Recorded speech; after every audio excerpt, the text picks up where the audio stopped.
Okay, here we go. It is another Penguins live chat. Hi, I'm Dan Kingerski on the Pittsburgh Hockey Now YouTube platform. I'm not doing this anywhere else, not on Facebook, nor am I doing this on Twitter, TikTok, Instagram, Bumble, or Match, or whatever else. So we've got lots to chat about today.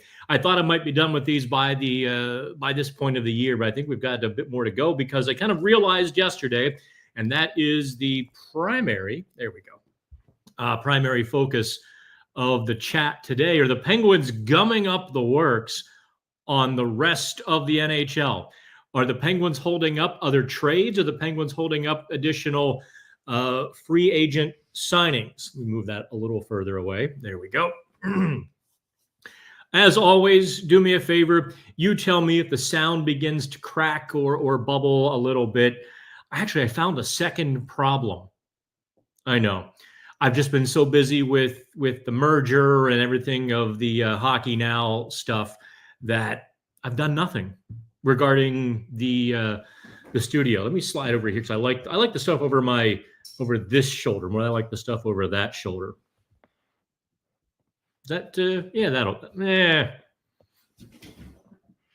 Something like that, right? Slide it this way, and then I'll slide this. Can I do that? You don't really give a damn, do you? You don't care. This is all the stuff I worry about and do. So here's what we're going to talk about, obviously. Erik Karlsson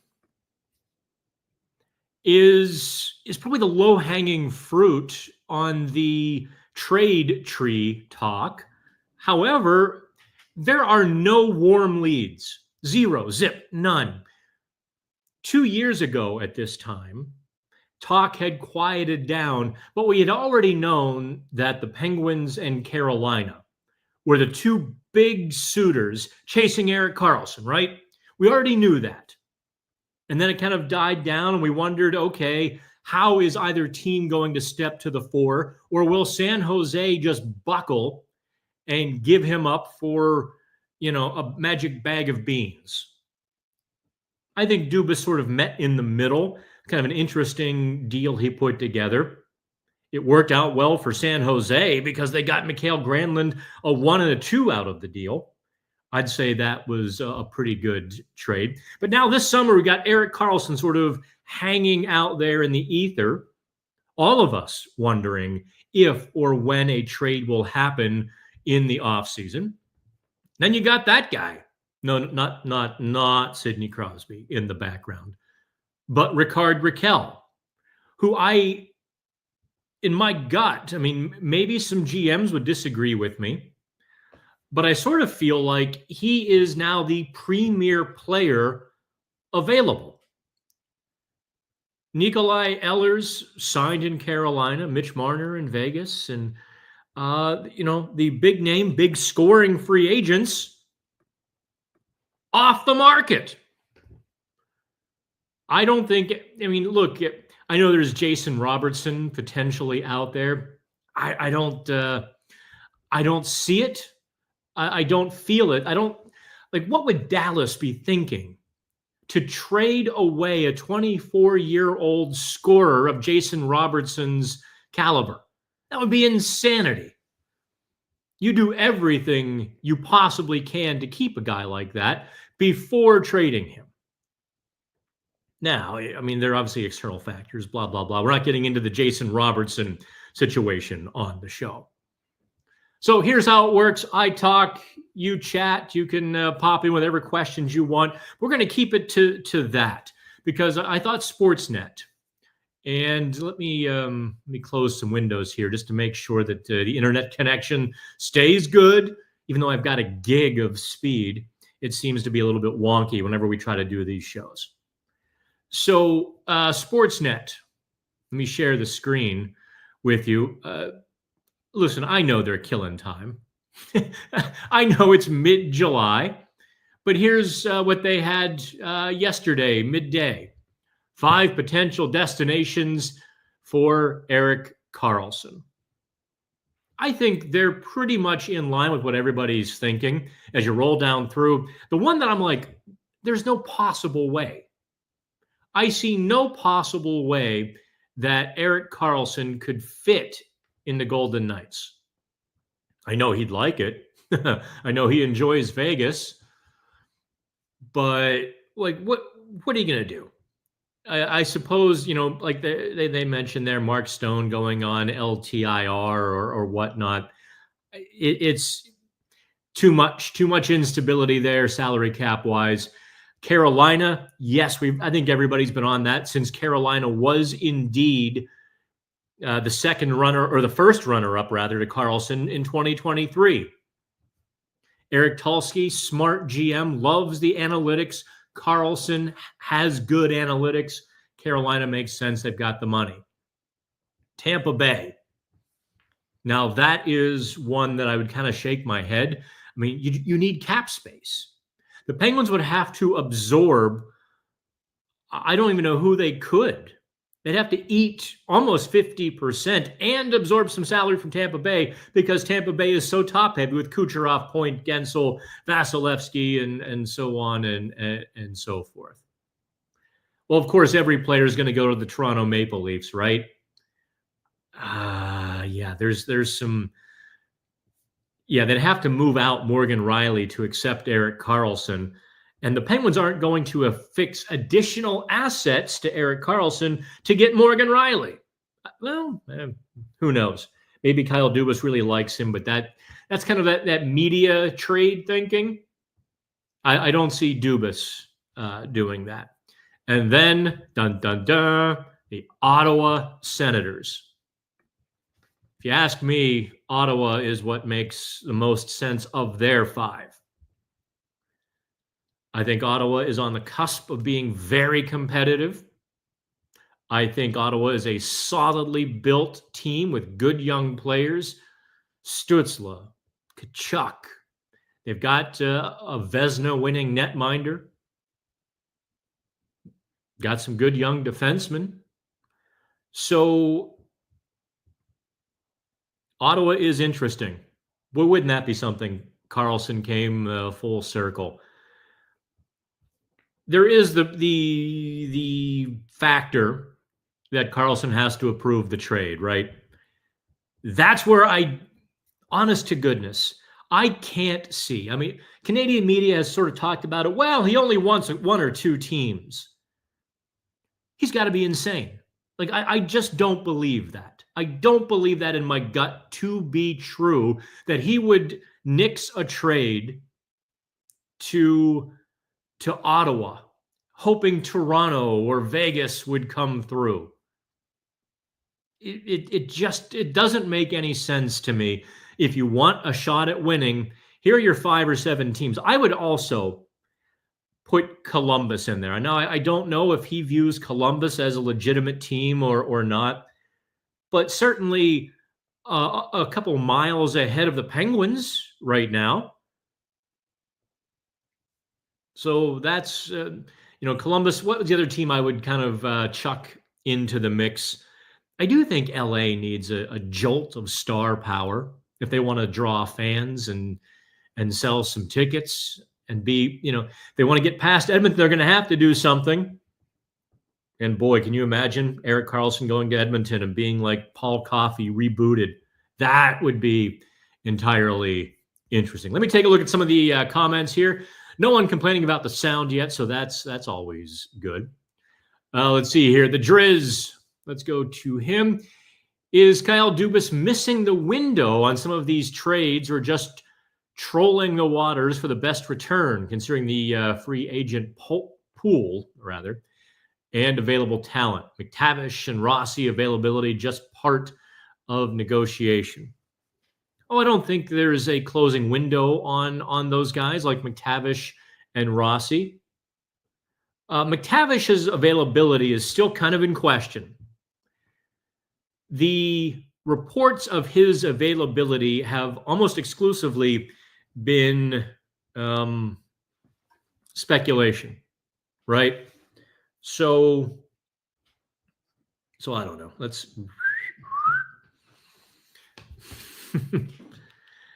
I don't know. That's a really tough one. I don't know that he's entirely available. With Rossi, I think he'd take the first train out of Minnesota. He wants to be paid. Now, having said that, he wants to be paid.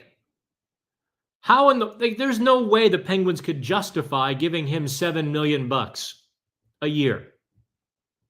I don't think anybody could. This was a guy who was dumped down to the fourth line. Say what you will about, how good he could be or is or and all of that stuff. He was dumped down to the fourth line, and Minnesota's not happy with him. That lowers his value, period. So can Minnesota recoup what they want? Probably not. Can he get paid what he wants? Probably not. Call this just a good old-fashioned standoff. I think someone's going to have to buckle. If Rossi were willing to accept a bridge deal, right? Conflicting reports. If Ross, what was it, at mid-season or January, February or so, the report was that he turned down 5x5. All right, so you're turning down $25 million. If he would take a 2 or 3 year deal at $5 or $6 million per, I'm in. But if he wants 5 times 7, nope. I'm not risking that kind of money on him. That's just where I'm at with it. You might disagree. That's where I'm at. Michael Thompson. Yo, Dan, when Sid retires, do I think he had a bigger impact on the city of Pittsburgh than Mario? Michael, I'm going to assume that you're younger. Mario's impact on this city, the hockey culture, is incalculable. As popular as Sidney Crosby is, as many players as Sid has inspired, not the Moonies. LJ Mooney too, or TJ Mooney rather. Who? I'm trying to think of the center in Utah, and I'm drawing a complete blank. Bear with me. I'm going to get it. Give me 2 seconds, because actually he's the number 1 center on my dynasty roster. Logan Cooley. That's who I'm thinking of. Yes, Sid inspired these guys, and these guys kind of came through the Sid system. But to tell you how irrelevant hockey was in 1983, 1984, 1989, 1990, to tell you how irrelevant hockey was, I don't think I could. No one cared. The Yinzers turned on the hockey game when the Pirates were losing in the fall or the spring. They turned on the hockey game when they were, not on the bar stool arguing about the Steelers quarterback. Hockey was a distant third, went through bankruptcies before Mario, during Mario, and then later in Mario, after Mario retired, he put them in bankruptcy a third time. So literally, he saved them. Saved the entire franchise. Baseline. He created hockey in Pittsburgh. Yeah. So Sid would be, I don't know. Sid would be Led Zeppelin to Mario's Beatles. And I just to clarify there, the Beatles far more influential because they were, the first wave of attack, the creators of so much, even though they borrowed heavily from the blues. That was the baseline in the start, and Mario saving the franchise. And Sid's in the stratosphere, not quite to Mario. Let's go to Josh. None of you people are asking about Karlsson and the Raquel. What the hell, man? I set the whole show up, and you guys are all veering off on your own tangents here. but I'll play along for another minute or two. We'll get back to Karlsson and Rakell momentarily. Josh Steele, do I think Dubas is holding out the possibility that maybe he could flip Rust or Rakell for Rossi or Jason Robertson? That's a really interesting question. First of all, scratch Jason Robertson. He would cost a whole lot more than Rickard Rakell. Rossi, I've wondered that myself. If there was a deal to be had whereby Minnesota gives up Rossi, whereby the Penguins give up Rakell, it's so difficult to match those two up, though. One being young with potential still, one being so established. Do you trade them straight up? I don't think so. But it would also be difficult to convince Minnesota to give up, another asset that balances the deal in my mind. I don't know, Rossi and a 2 for Rakell. Maybe some of you are like, yeah, do it. I don't know that Minnesota would do that deal. It's just, it's difficult for me to get there. It's like they're so close, but they're also so different. I think if Dubas did something like that, where he got a 3rd round pick and Rossi for Rakell, I don't think I would criticize him, to be honest. People in Minnesota might criticize Guerin, which, even then, if the guy's not part of your future, you really can't ask for too much, right? That's been my thinking on this whole thing. Minnesota wants it both ways. I think Guerin's sort of playing both sides of the fence there, isn't he? Well, we don't know if you're part of the future, but we want to sell you as if you are. We don't want to pay you as if you are, but we want to sell you as if you are. One of those two is not true. Let's go to Jim here. What's a future generational player worth? 20 million, 25 million. Target next year's first-round pick teams, Boston, etc. Give Karlsson while holding all salary for the pick. Same as Rakell. Thoughts? You're saying hold back as much salary as you need to get a first-round pick? That's interesting. Look, you saw how valuable first-round picks were, even this year. For all of the proposed, speculated, projected trades around the top 10 picks, 0 happened. 0. So how do you go from there, right? How do you go from not being able to trade a first-round pick in 2025 to getting somebody's first-round pick in 2026 when it's a better draft? That's why, not for Karlsson. And I certainly don't see a team that thinks they'd be anywhere near the top 15 giving it up for Rakell either. You're just not doing that. Refer to my piece last week. Let me take a look here. The blogs or the clickbaiters just ran wild with this. They were kind of irritating. Let me pull it up here. They were really, this one kind of got under my skin because they so thoroughly mangled what I wrote. Okay, here we go. Calculating the Penguins trade values for Rakell and Rust. I did it 6 days ago. So let me share the screen with you again here. I'm going to just pop up exactly what I wrote.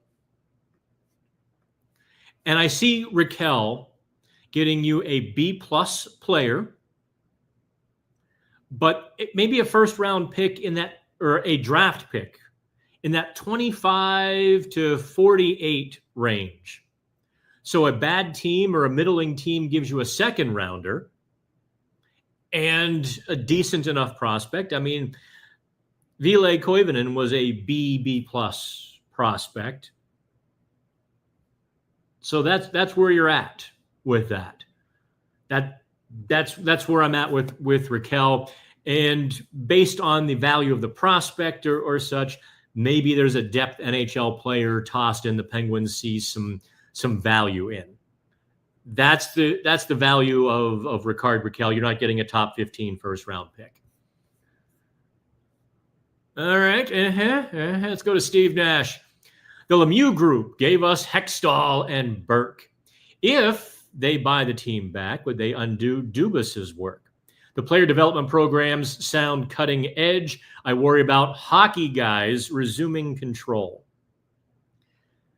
You know, Steve, I probably should write it like I could write a 2,000-word column on that.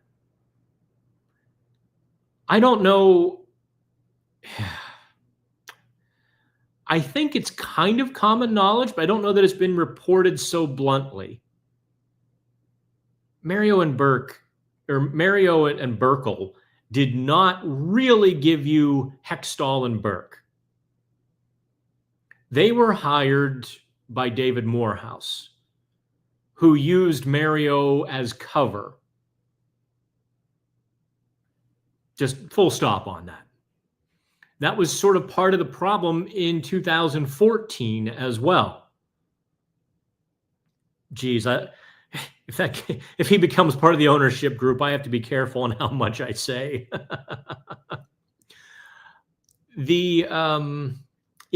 That was part of the problem in 2014, was a lot of people around hockey were a little concerned, or more so, about Morehouse's involvement in the hockey operations.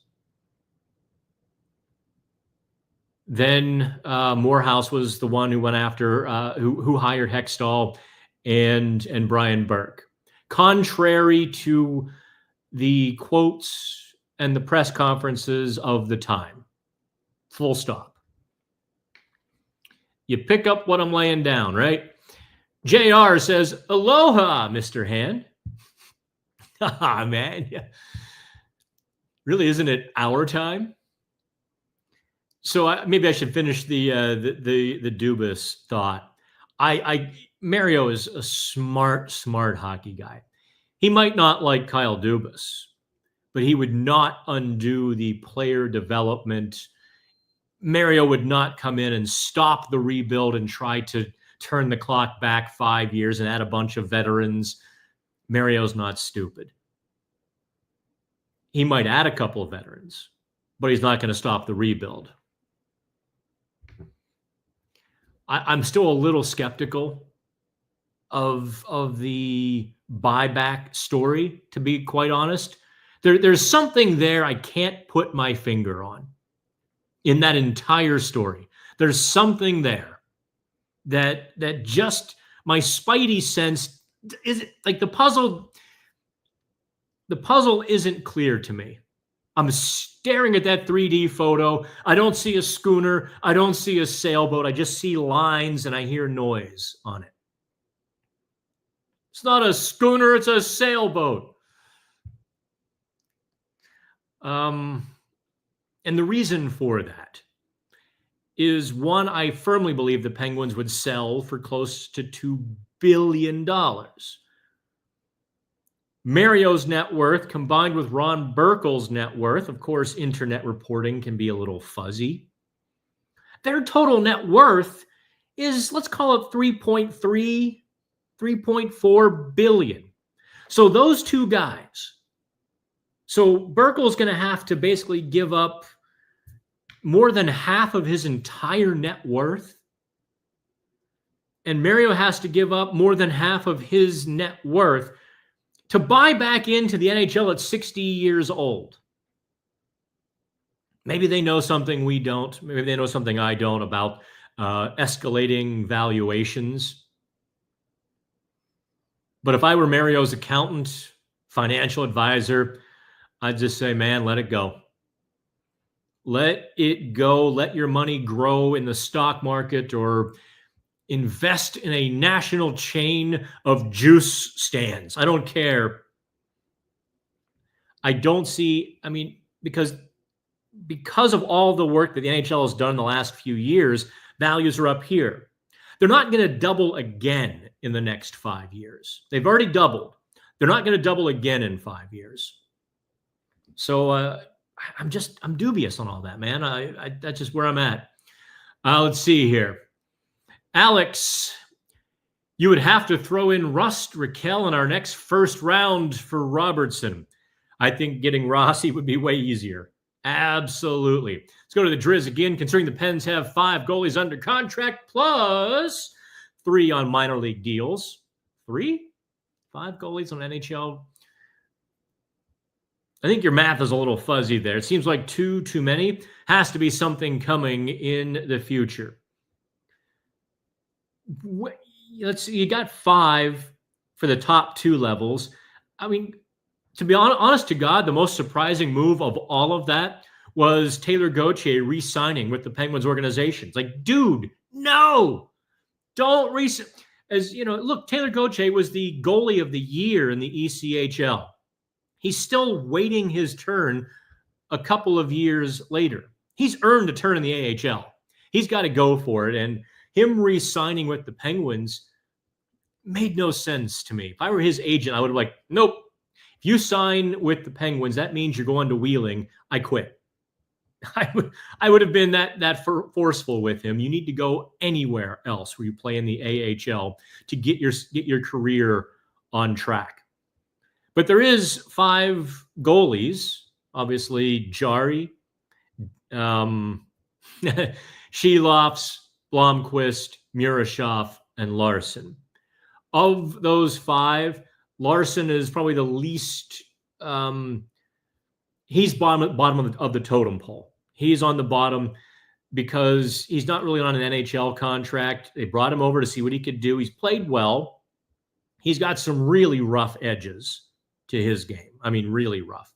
Obviously, Murashov is the special one. Blomqvist is in that area. Too good for the AHL. Hasn't shown he's good enough for the NHL yet. He's only 23. He's got time.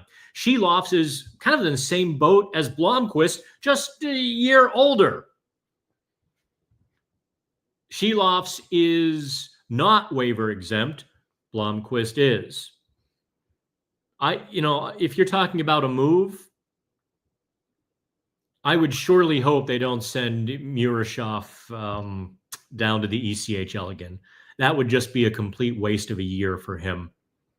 He's got to be in the AHL. So, look, if there's a trade or two coming before now and October, you might very well see a guy like Larson included in that because he did stop a lot of pucks for Wilkes-Barre. I think I've been pretty honest in my evaluations of him. His rebound control was really rough. Like he made a lot of rebound saves on shots he should have absorbed the first time. That was my reading on him. But of course, with more work, that's the thing about all these prospects. It's not a straight line from here up to here. It's here, down here, up here, back down, over here, over there, and then finally to the destination. So, he could shove somebody out of the way with a great start to the season or training camp or whatnot. Let's go to Bo, and I'm going to get back to Karlsson and Raquel here. Bo says, love the prospects list. Can't wait to see the top 5. Keep up the great work. Bo, it's on the website, man. Where have you been? I popped that up at 11:30 Eastern time. So you can go to PittsburghHockeyNow.com and drum roll, please. I'm not going to give it away here. Please, I'm not that kind of girl. I am going to make you click, but I will put the link here for you. There's the top 5 prospects. Honest to God, there were the 3 first-round picks this year. All 3 were in the top 10. I really agonized over them. I went back and forth on where to put Ben Kindle because of my perceived lack of readiness for him compared to, I think, Zonin, because of his size, is closer. Kindle has a higher ceiling. He also has more risk. Horkoff, because of his very low draft ranking from the amateur scouting services, someone kind of pointed me to the prospect guys with The Athletic really sort of savaged him a little bit. And that's fair. I mean, nobody had him higher than the 40s. I will tell you that I have Horkoff in the top 5. I put Horkoff ahead of Kindle, put him ahead of Zonin, put him ahead of Tristan Brose and Owen Pickering. And the reason for that is my jaw dropped when I watched him in development camp. No joke. I watched him like, holy crap. I was a little disappointed that he's going to Michigan, quite frankly. If he were still with the U.S. development team, he could jump to the AHL. I guess he's got some work to do on his skating. It's not yet NHL quality, but it's professional-ish. I mean, he's got some work to do. But I was blown away by his size, strength, and his willingness and understanding how to use it. Some of those big guys, they don't yet understand that they're stronger than the guy beside them. And you'll see them fight, or they don't have the technique. But I watched Horkoff against some guys who will be in Wheeling at the development camp. Put his shoulder right through them, right to the net, off the wall to the net. Nobody was stopping him. And it was those two moves. He did it twice in the scrimmages. 3 games, did that move twice, where he just threw a defenseman on his way to the net. He was quick enough to get it done. He had enough hands to get it done. And he was strong enough. So I was like, yeah, I really see power forward potential for Horkoff. He could also be, I wonder if Zonin's going to be a power center. Maybe Horkoff follows that, but, probably a winger, right? And boy, that would be a hell of a, that would be like what did Staggy call Tocchet, Lemieux, and Stevens? Was that the skyscrapers line or the skyline line? I'm trying to remember here, like 93, because they're all just so big and strong. And Zonin, McGroarty, and Horkoff. Good Lord, that line would just be bulldozers. Something to look forward to. All right, we are going to get back. Let me, where's Ricard Raquel? There he is. Let me get rid of Bo here off the screen. Ricard Raquel. And I mentioned before we got detoured with the questions there, what Raquel would be worth. And I do think, you saw what they traded Jake Gensel for. They got 3 prospects and that 25 to 48 pick from Philly. I think the pick range stays with Raquel. He will not pull 3 prospects. I mean, in reality, the Penguins got a B-plus prospect in Koivunen, a B prospect in Vasily Ponomarev, and sort of a depth prospect, a C-level prospect in Cruz Lucius. Plus Michael Bunting, right? Bunting was sort of the throw-in. We don't have room for him. He didn't work here anyway. Toss in on the deal. Now, I thought he worked very well in Pittsburgh. So that was quite the haul for Jake Gensel, but Gensel was a consistent 35-goal scorer and then a 40-goal scorer. You knew what you were getting in Jake Gensel. Of course, Carolina also thought they could re-sign him. So they probably paid more than they would have had they known he wasn't going to re-sign. Raquel is probably half that.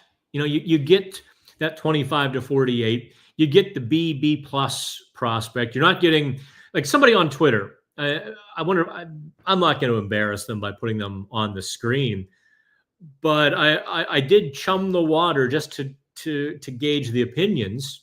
I did it this morning, in fact. Realize, actually, the Penguins Gensel trade tree is deeper than I'm going to make it, but I'm going to simplify it for this conversation because technically Tommy Novak is in it, and it goes and so is Michael Bunting. I'm going to remove Bunting from the trade tree, and I'm just going to say the Penguins' well, maybe I should put Bunting / Novak in it. So let's call it Bunting, Koivunen, and Harrison Brunick for Jake Gensel. That's kind of what the trade works out to. Ponomarev got a shot. I didn't see it. I think Ponomarev actually was made for Carolina. Certainly not a team that had a read, react, a more complex the right word, more complex system like the Penguins. Ponomarev was just out there thinking and was completely lost. And he's like, the heck with this, I'm going to Russia. Which, disappointing, but he was a fourth liner anyway. Even at the NHL level, he was a fourth liner. So would you have traded, like today, if the Penguins were back in that situation where you don't know if you're going to re-sign Jake Gensel, he's kind of, your own rental maybe. Would you trade Jake Gensel for Harrison Brunick, Ville Koivunen, and Michael Bunting / Tommy Novak? Most of the respondents on Twitter said no, they wouldn't have done it. And in fact, one said no, they should have held out for a first-round pick. We could have got, Cole Hudson. And I'm going to caution everybody because that response amongst all of them put warning bells out to me. There's a huge difference between should get and could get. Bear in mind, the Penguins made that trade days before the NHL trade deadline. You hold on to Gensel past the trade deadline, you get none of that. However, now, if you look at my top 5 prospects list, like Bo had failed to do, Bo, disappointed in you. I'm not angry, Bo. I'm just disappointed. I kid. You get Ville Koivunen there on the left side of the screen. I think he's a top 6 winger. I think the kid can score 25. If he plays with Sidney Crosby all year, good gosh almighty, he might score 60 points. He might score 20, 25 goals this year. No joke. And if he really finds a heater, more than 25 goals. Like if it just clicks for him. He's got that hockey IQ. He really, really does.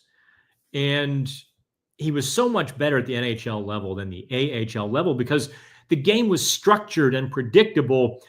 And he went from trying to read sort of a sloppy hockey game and figure out where he fit in that AHL game to the NHL when he's like, oh, it was, I suppose the difference between the AHL and the NHL. The AHL game can be kind of like a 5-year-old coloring book or a 5-year-old's coloring book. They're trying to stay in the lines, but they're missing everywhere. It's not neat and tidy and pretty. The NHL game, while faster, more physical, is generally neat and tidy. You kind of know where everyone's going to be. And he excelled in that. So, I thought the Penguins did extremely well in that Gensel trade. To answer my own question, yes, getting Brunick, Koivunen, and Bunting / Novak, I would call that a pretty darn good deal. Okay, let's get back to some questions. I guess I should finish the Raquel, button up the Raquel conversation because I don't mean to get ADD on you here. I have to think that there are a couple teams trying to wait out the Penguins, wait for that price to go down. The thing is, the Penguins are holding everybody else up, and they have no motivation to sell for less, especially on Raquel. On Karlsson, yes, they do have motivation to sell for whatever they can. On Raquel, they don't have that motivation because he's got a few more years on the deal. They can wait till the trade deadline. They can wait till next summer to do this. Now, I think there are drawbacks to that sort of strategy. That's where I think they are with him. So, Detroit, Columbus. Funny thing is, Anaheim, LA. I know LA kicked tires, might have stubbed their toe at the trade deadline on Raquel. That much, I've heard that too many places. I've heard that from this side of my sources. I've heard it from that side of my sources. And I know they're not the same people, chattering. So I think LA should probably step forward. Hey, maybe LA's happy losing in the first round every year. They could be entirely thrilled with that, just making the playoffs. But if they want to get past Edmonton or maybe rise in the division so they don't play Edmonton, they might want to get a little better, and that starts with a bit more offense for LA. Lord knows they're good enough defensively. They've made some mediocre goalies look really good over the last couple of years. Let's see. Go to Mikey Meager, Flux CC. Do you think Dubas would try to maximize the return of selling a retention slot and retain 50% in a Carl? Is that two different questions there, Flux? I'm going to kind of answer this question. Could Dubas maximize his return by eating 50% of a Karlsson trade? Sure. I don't think that would be at the top of Dubas's wish list, and the return would have to really be worth it. I mean, that's a couple $1 million. That's $2.5 million difference there between eating 25 and eating 50%. That difference, that $2.5 million is a third round pick. If you eat that, well, if you want to look at it in big picture terms, $3.5 million now buys you a second round pick in a salary dump trade. So every $1 million sort of has a little sliding scale there. And you have to weigh the costs, weigh the acquisition. I don't think any team that is looking at Karlsson, I don't think $2 million is going to make the difference. I really don't. I think the return, the genuine return that they have to pay for Karlsson is going to be what makes the difference there. Michael says, I still think one of the worst moves we have made in recent years was letting go of Jason Zucker. His chemistry with Gino was awesome. It was and it wasn't.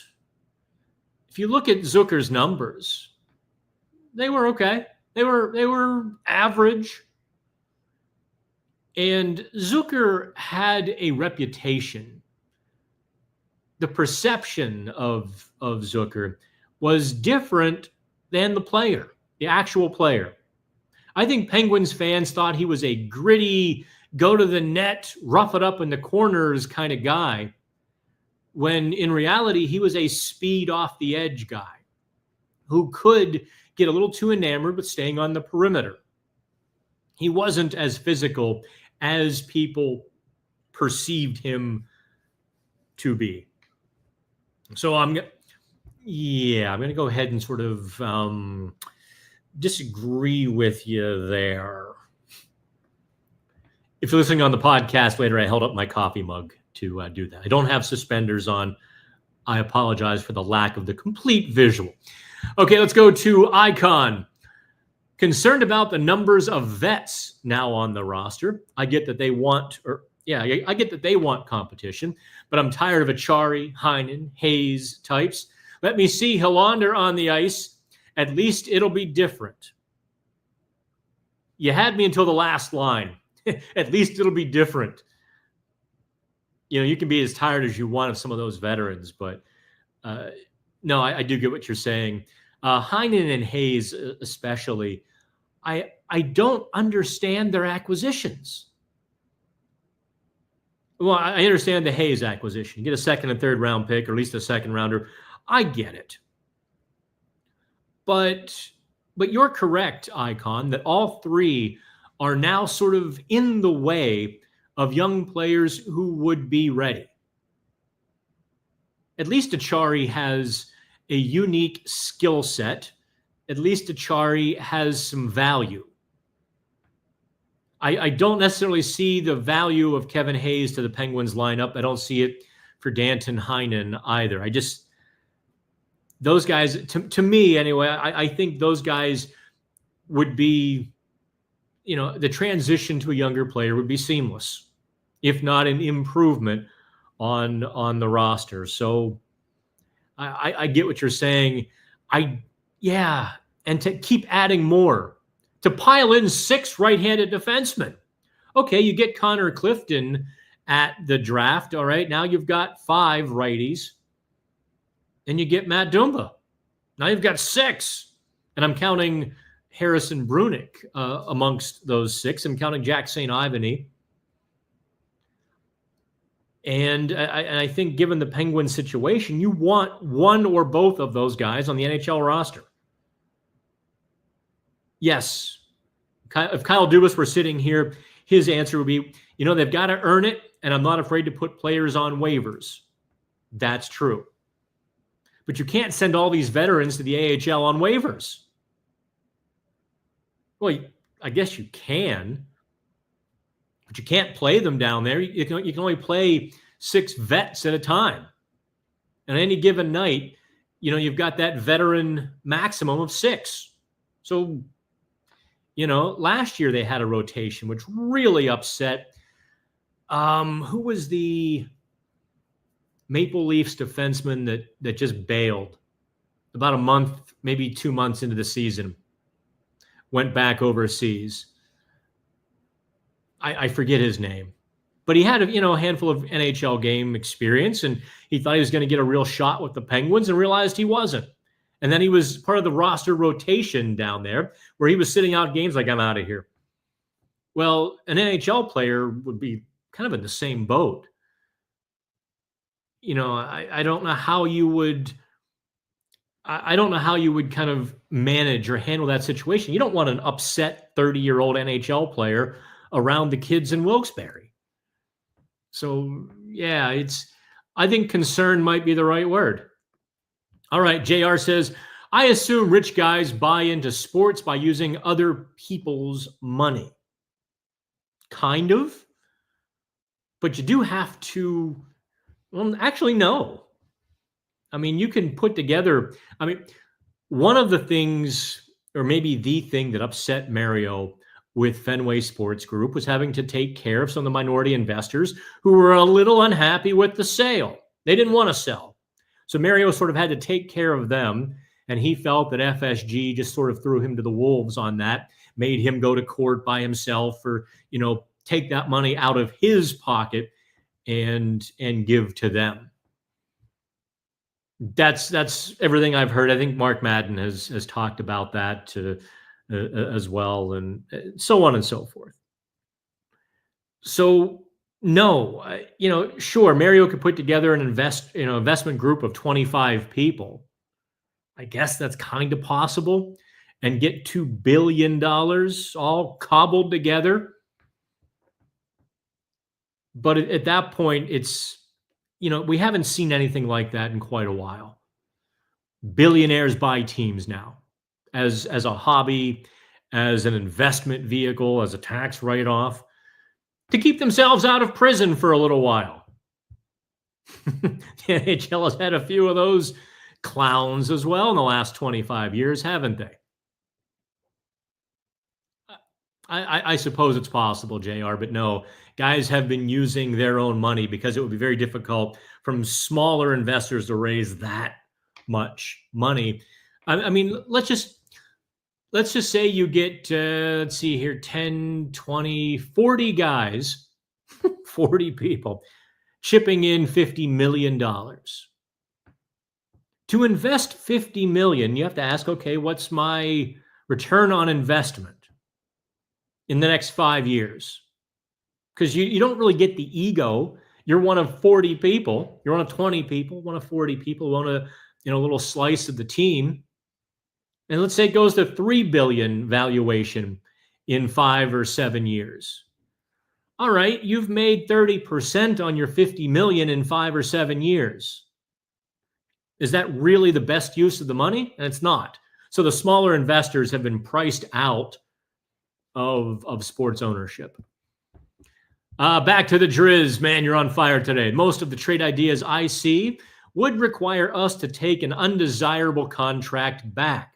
In my opinion, we already have 3 or 4 of those, i.e. Hayes, Heinen, Achari, Graves. Yes. No question. I haven't seen, listen, I see the same nonsense on the internet that you all see. I just tune it out, forget it, mind bleach, it's gone. You're not going to see the Penguins really take on a lot of bad contracts to move Raquel, certainly not Rust. Maybe in a Karlsson deal, listen, if they avoid eating salary and they get a good return for Karlsson, yeah, but I don't know. I see all 3 of those players, especially Raquel and Karlsson, being the primary trade targets, as bringing back an undiluted return. And by that, I mean no bad contracts. Because you are correct, the Penguins have enough chaff. They need wheat. Let's see here. Josh, do you think it would be better for Dubas to try for a top 4 left-handed defenseman in a trade than anything else, considering how weak that side is? Good question. So you've got Witherspoon, you've got Pickering. I suppose you've got Graves. Let me take a look at the Penguins lines here, because I'm notorious for getting somebody. You got Ryan Shea as well. Yeah, let me take a look at Puckpedia, make sure I'm not forgetting anybody. But happy to see, part of the merger that Pittsburgh Hockey Now, the Hockey Now group, was part of. We own a piece of Puckpedia. Because, yeah, Puckpedia is part of the Sportsnaut family. We're now part of the Sportsnaut family. We're all in it together now. And we're building something, pretty good. It's just been such a whirlwind. Literally, long story very short. The day after we agreed to the deal, we were signing papers. 2 days later, we were turning over domains and giving all the passwords and all of that, so that the new tech people could begin working. It was just like boom, boom, boom. It was like selling your house and moving out 2 days later. It was craziness. And in the past week, I've become the editor-in-chief of the entire operation. They have no idea what they're in for. Let's see, on the left side, well, you've also got Alex Alexeyev to consider. Ryan Graves. Yeah, I could see what you're saying. I definitely see what you're saying, Josh, about looking for a left-handed defenseman. I think they want to see what Witherspoon has. I think they have to see what Pickering has. And Ryan Shea is a perfectly capable, solid, a bit gritty, third pairing, left side guy. So maybe it's not as bad as you think. And who knows? Who knows? Dan Hughes, Todd Nelson, Mike Stothers can get something out of Ryan Graves. More so than Mike, much more so. A lot more so than Mike Sullivan and David Quinn could. So there is that. But yes, if you're talking about taking on another position, left side defense would be definitely where to go. Let's go back to Icon here. I was wondering what Dubas had planned for defense, particularly left-handed defense last season. Turns out it was Matt Grzelcyk and Ryan Graves. I don't see much better of a plan this season.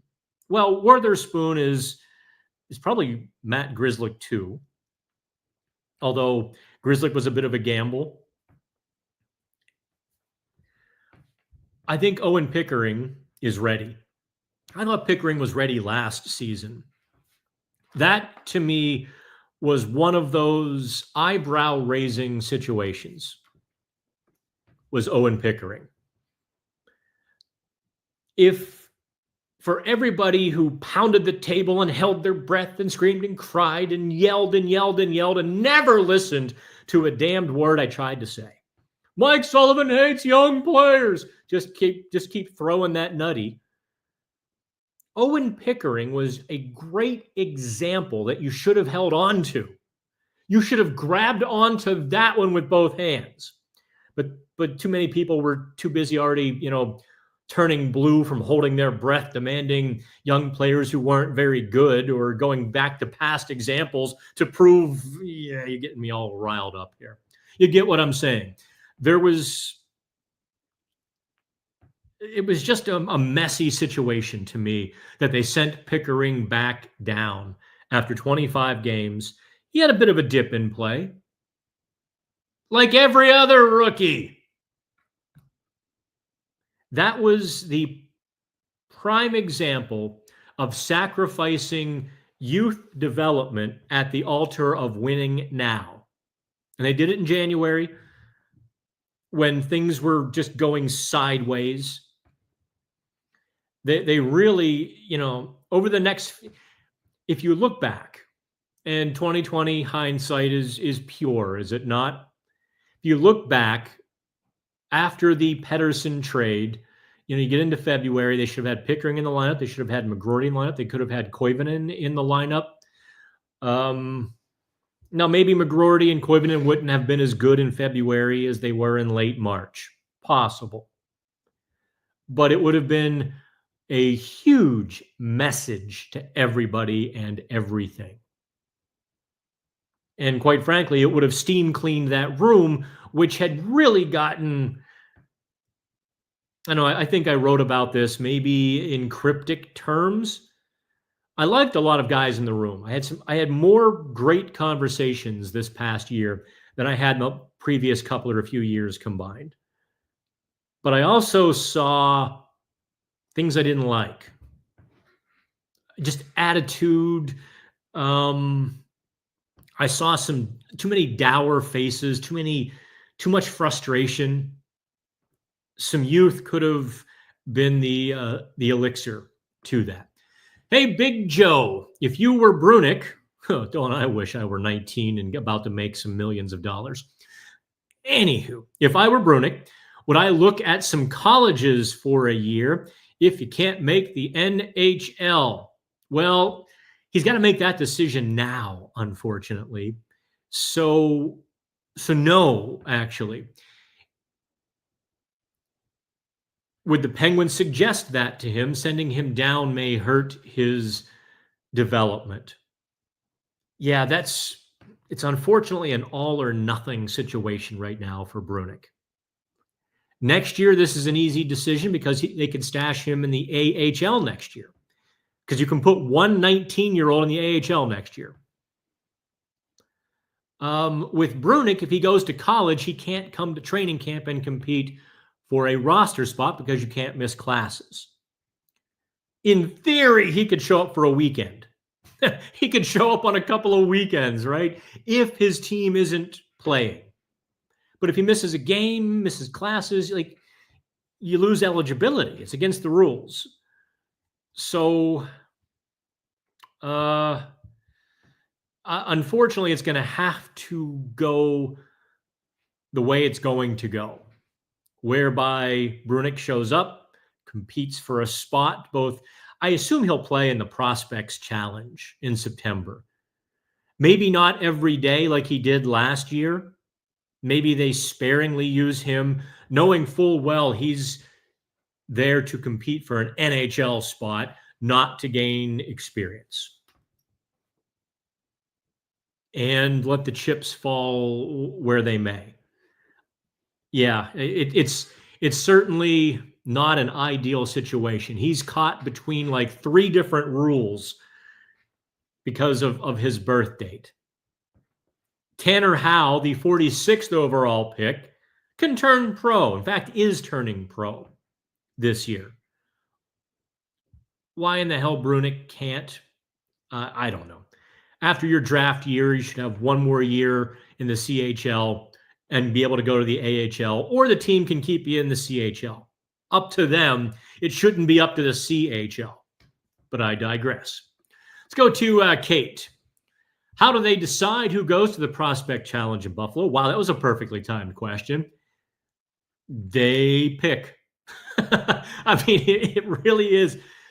In past years, the Penguins have had like an old team there of 22, 23, 24-year-old guys, some free agents out of college just to fill a team. I mean, they looked better than they really were because they were older than the 18, 19-year-olds they were playing. You stack your team with the players you want to play in that. Let's go to Chicken King. Anthony Mantha's nickname should be Mo. I know. I was kind of disappointed that Mo Mantha wasn't his dad. I remember Mo Mantha from the early 80s. Was that a One Crazy Summer reference? I don't know what you're talking about, Driz. I have not referenced One Crazy Summer. I know I've referenced a couple movies, Mallrats and Fast Times at Ridgemont High. I don't think I've done any other movie references, at least I can remember. I also have been known to just rip off movie references without even knowing. Let's go to Sonny here. What do I think Dubas will do differently in building a new core for Pittsburgh versus his past core build in Toronto? Has he learned from that past debacle? Sonny, he didn't build the core in Toronto. That core four was drafted for him. Like he sort of stepped into that with those guys as very youngsters. They were youngsters, but they were already in place. What will he? I don't know what he'll do differently. I don't know what he wanted to do differently in Toronto. I know that there were some things he wanted to do. He certainly referenced that in his first year with the Penguins, right? How many times in his first 18 months on the job did he reference, well, we liked him a lot in Toronto. We were happy to finally be able to get him. Sort of alluding to the fact that either Shanahan or the Maple Leaf Sports Entertainment Board blocked him from doing some things. Because that used to be how he had to operate. He wanted to do something. He sent it over to Shanahan. Shanahan sent it up to the board. The board would, do their little magic board thing, send it back down to Shanahan, back to Dubas. He didn't like that very much. I mean, I wouldn't either, quite frankly. I don't know. Long story, long answer condensed here. I don't know what he will do differently. What I do see is that they feel like they have tapped into something with regards to prospects and teaching them how to skate. They feel like they have a better player development and player performance department than other teams do. And because of that, they're able to take a Ben Kindle, Will Horkoff, who have other talents and abilities that other teams might look at in a secondary fashion because they downgraded their skating. The Penguins draft in 25 especially, you almost removed skating from the equation. They're like, we can teach them how to skate. It's the hockey IQ, it's the shot, it's learning how to, can they find space? Can they work the game? Can they play hockey? We'll teach them how to skate. And thus, they think they got some really good values through the draft. They could be completely deluding themselves. They could be completely, sniffing their own gas on that one. But if they're right, that's how it will be different. Also, take a look at the physicality they drafted this year. A lot of those guys are scrappy. Horkoff, Zonin is a horse. Travis Hayes, Peyton Kettles. Who was the there was another real scrapper in the 5th round too, whose name is eluding me. You get what I'm saying, though. There were a lot of scrappy guys in this draft class. Toronto certainly was not a scrappy team. So there you go. Also, take a look at the goaltending situation in Pittsburgh compared to the goaltending in Toronto. Gabriel Daigle is 5 years away. He's got lots of talent, very raw. I mean, those were green bananas there with Daigle. But you still look, I mean, he's trying to go quantity and quality with goaltending. They didn't have goaltending in Toronto. The one thing that is unfortunately the same is the defense. Dubas just seems to have an Achilles heel in terms of building a blue line. We'll see if he can fix that part. Let's go to Kakin. Koken? Koken. Brunick can't play. Oh, okay. Yeah, you're explaining. Yeah, he can't. Oh, it's right. He did sign. You're right, Koken. He signed his ELC, and the NCAA won't allow him to come back. You're right. So I was speaking big picture, but you're right. That's a moot point. Brunick, yeah, we got to the same conclusion, but you are right there. Oh, Koken also mentioned, yeah, the Shen flip was part of the Bunting Novak deal. Yeah, that was that's right. That's next year. Is that next year or 2027? They got the second rounder. Yes, you're all. This is what I get. People drive me nuts. They also got a second and a 4th rounder and Lucius in that Jay Gensel deal. Yes. Lucius is a mile away from the NHL. He got outright challenged by Tom Kostopoulos to become a better player this year. I don't necessarily hold a lot of hope for him to come all the way from Arizona State to Pittsburgh. But yeah, there's some other draft picks. We're focusing on the tangible stuff. I was going macro. You all can worry about the micro. Big Joe says, do you have any vacation days coming up so Dubas can make some trades? I set my own schedule still. And believe me, you guys want honest truth? I'm suffering from some burnout. I have been fighting the burnout for probably 2 months now. I find to get through that, I don't know if any of you have gone through burnout, and I'm a little bit worried starting a season with burnout. So I did last year. I didn't take enough time last summer either, and I started the season with burnout, and then I stupidly did all 82 games. And honest to God, in May, if the Grim Reaper had knocked at my door, I wouldn't have bothered with luggage. Open the door, let's go. I'm out. You just like your shoulders slump and your heart seems to beat heavy and your feet are heavy. And you're just like, get me through this. I find what helps me is habit, repetition.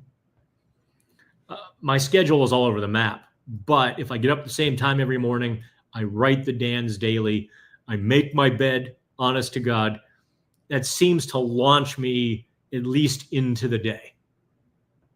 I'll let you know when I'm taking a day off because that's part of it. If I take a day off unannounced, nothing happens. If I announce I'm taking a day off in 2 days, I swear to God, the Penguins wait. They're sitting there with a trade in the desk drawer. Kingerski's on vacation Wednesday. Wednesday morning, announce it. I swear to God, that's how it goes. Alex is back. I'm hearing the Oilers are looking for a top 6 forward. There's a reason I don't touch a lot of the fourth period's stuff. I just don't. Steve Nash, I'm still stuck on player development. Can you add to your written reports about the skating program? I really can't, actually. How has it helped Kapanen or Joona Koppanen rather. How has it helped Joona Koppanen so much more than Poulin? Any idea what trait they see in players? No. And Steve, they're not going to tell us. That would be giving up a competitive advantage.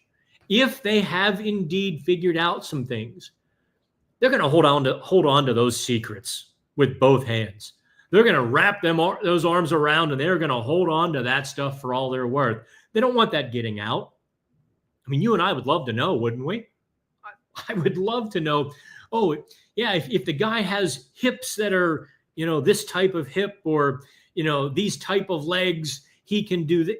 I'd love to know what they, but no, I don't know the skating program. I don't know what they're doing. Dry land exercises is, how I'll refer to the off ice work. I don't know what they're doing. Dry land, that's different. That's the sort of stuff that they will keep under wraps. All right, let's go to,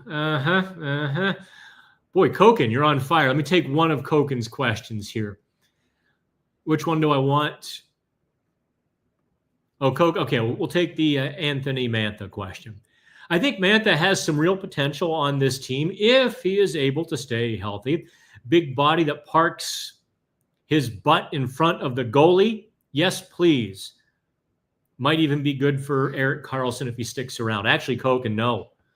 That is not Anthony Mantha's game. If you are waiting for Anthony Mantha to get his nose dirty in front of the net and in the corners, you are looking at the wrong player, my bud. Anthony Mantha is a 6'5" perimeter winger. He's not a hard guy. That's not his game. He's a skill finesse guy. And if you are already preparing for him to go do battle, you are going to be angry. Yeah, that's you're way off there. I saw a lot of people. You assume he's 6'5", that he's going to go do those things. Not his game. Not his game whatsoever. Alex asked, what's going on with Grzelcyk? Honey mustard. Let's see. I'm going to take a few more here because I've already done almost an hour 15. Graves has been solid at every other stop. He will be better freed from Sully's aggressive offensive style that he asks of D-men was not a good match. Yeah, I might quibble with a couple of the semantics, but yeah, there is that possibility. I really saw it. It crystallized for me last season with Ryan Graves. And I forget the game, but I was sitting beside Yoey. So we would have been on the road. And Graves takes a puck near the crease, defensive zone. Head up, puck on his stick, sort of begins to skate it out of trouble, parallel to the net. Has, the transition game begins. And Graves was completely paralyzed with the choices. Like, he had 2 or 3 breakout options to begin. Marcus Pettersson would have grabbed that puck, snap, gone. There go the Penguins 3-on-2 or 3-on-3, what have you. But Graves lost the puck. Had it taken from him because he was paralyzed by his if-then-else choices. It was just you're right, it was an absolutely terrible mix. Sullivan's system, Ryan Graves. Period. Let's see here. CL, what are the Pens going to do about this goalie logjam? It's called a battle royal. Although, in reality, I think the battle royal is over. The swing candidate is Blomqvist.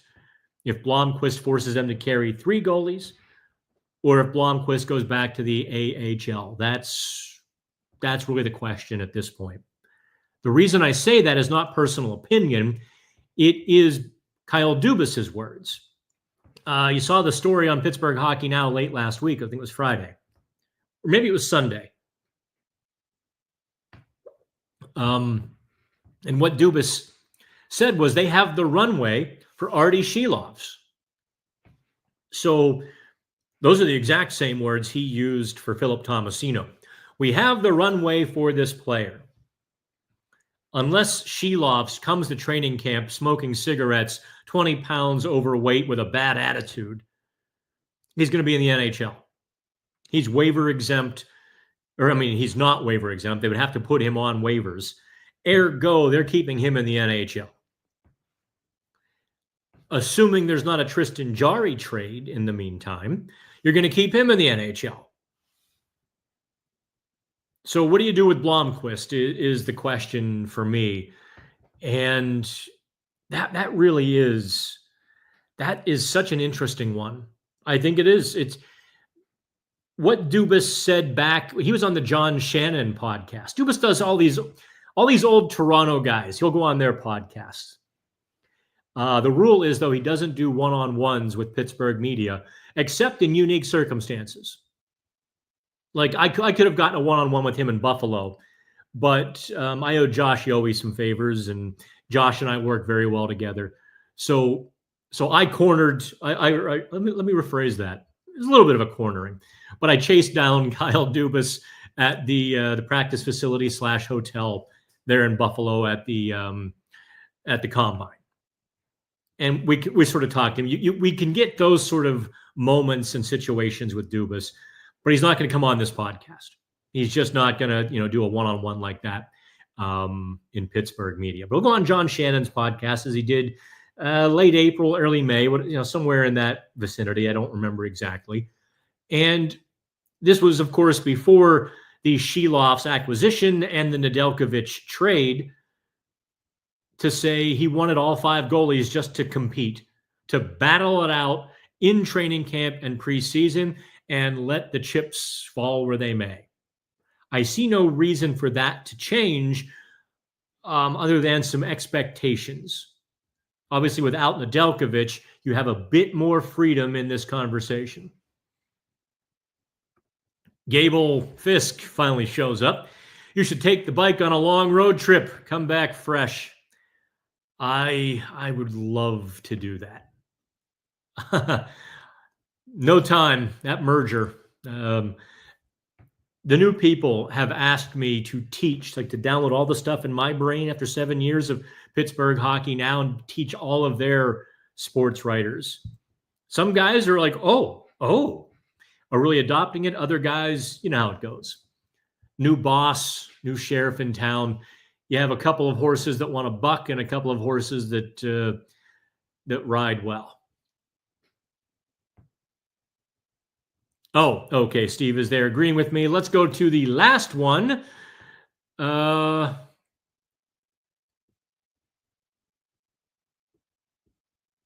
Icon respects good mugs. Actually, I have one on the way. I assume maybe next week is the last one of the year. So I'm not doing these in August. Not doing these in August. Okay, here. We'll take this final question from JR. So, he says, are we thinking the Penguins end up in the bottom 5 at year's end? There's a real possibility. I don't know. They could be 10 to 15 if things really click. If Sid gets angry, like that determined, rock-jawed, steely-eyed Sidney Crosby version with McGroarty and Koivunen, if they click, and if Malkin is like, this is my last hurrah, steer into the sun, let's go for it. And he's on his horse and he's got wingers filling the net. If they don't trade Raquel and he's, in the top 6, Brian Rust in the top 6, couple of the kids, bringing some devil-may-care attitude, they could win too many games. And they could have that 10, 12, 14 even draft pick. It's entirely possible, right? Of course, you could also have those rookie growing pains. They start strong. They falter at midseason. They fall out of it. They get depressed for a month or two, and then they pick it back up in March and April. and they finish, fourth, fifth, sixth, and they're in the lottery. Honest to God, JR, all of that is possible. All of it. So that's it, kids. I'm out of here. That was an hour 20. You can tip your waitress on the way out. Cheers, and we'll do it again next week. We'll, of course, do some videos with Julianne Pelusi. We brought her on board to do some videos, Steelers side, and she'll be doing a lot more toward Penguin season as well. So tip your waitress. Have fun. We'll see you.